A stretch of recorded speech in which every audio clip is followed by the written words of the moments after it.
Cheers. The introduction of coffee into the enlightened world was one of the greatest decisions mankind ever made. While, of course, not the only deciding factor, we get to enjoy the things that we enjoy in this era because of it. Our infrastructure exists off the backbone of coffee and energy drinks. We can thank coffee for the rapid development of technology. We can even thank coffee for its contribution towards pushing human rights through the very narrow window it had to be acknowledged in the Western world.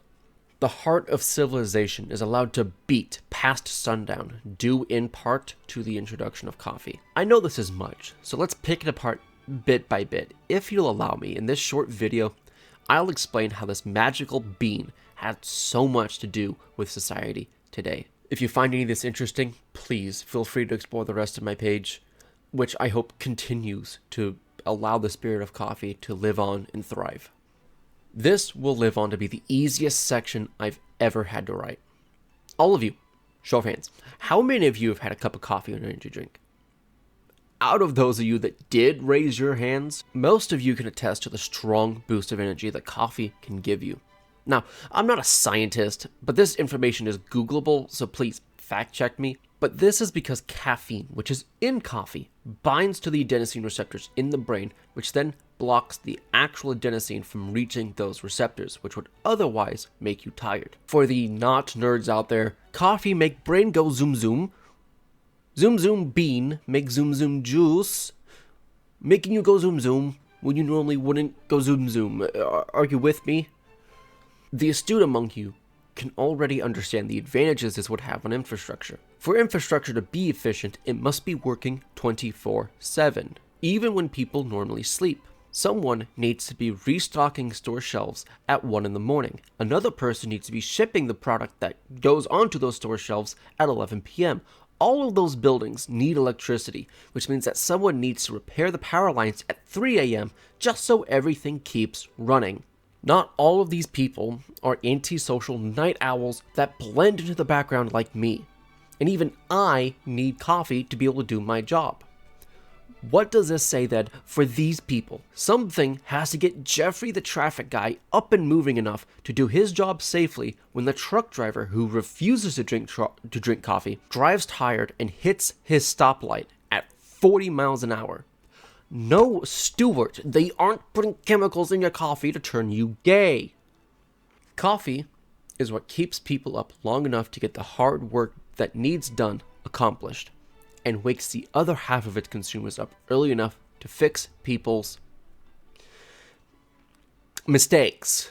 Not everyone gets to enjoy a nice, cushy office job working a 9 to 5. Those that do can thank hard laborers who utilize this beautiful brown drink for keeping their job running smooth. Much of everything I said before also applies to groundbreaking technological advances.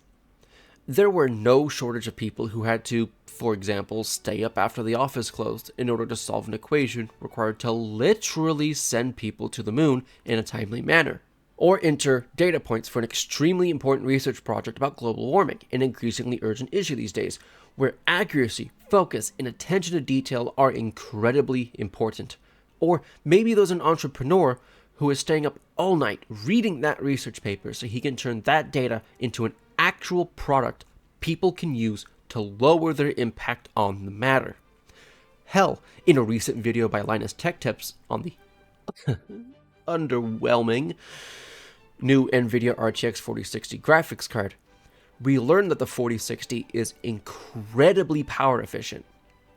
This benefit is the only silver lining that this card has. It is highly likely that this level of power efficiency was only possible because someone sacrificed precious sleep so that they can make every watt of electricity count, which means it's likely that they had coffee. Earlier, I mentioned that coffee was introduced into the enlightened world, and that's kind of a lie. It spawned the Enlightenment period, and I will die on this hill. Before the introduction of coffee into the early to mid 1600s, the day drink was often wine or beer, something we now associate with dinners out and about with friends. Without getting too into it, wine and beer are depressants, which effectively do the opposite of what coffee does. It didn't make people dumb, per se, but it did make them slow.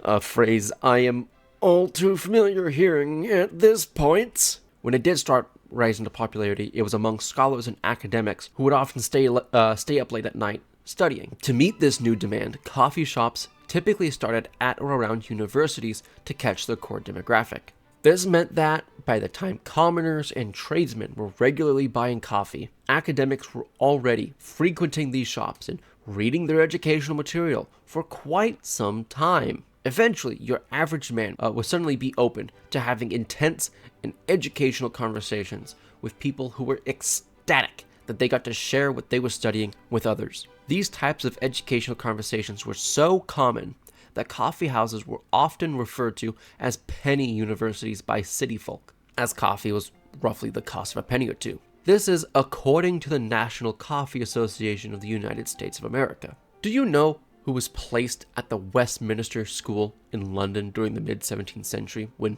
penny universities would have started to become mainstream? According to Britannica, none other than John Locke, the father of human rights. His work, captured by the anonymous papers labeled the Two Treatises of Government, would go on to inspire the American Revolution, of which the United States of America spawned out of.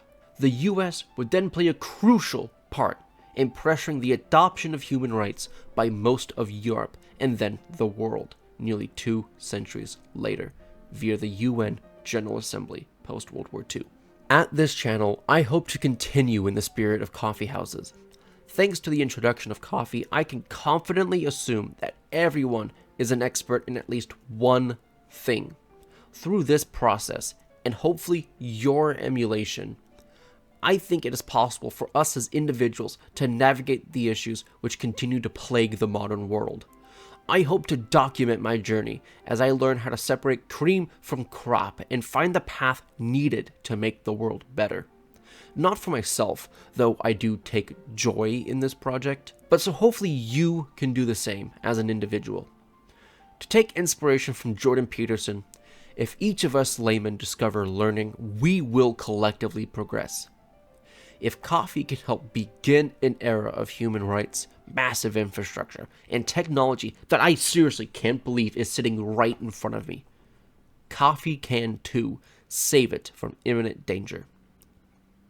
Now the question is, will you be along for the ride?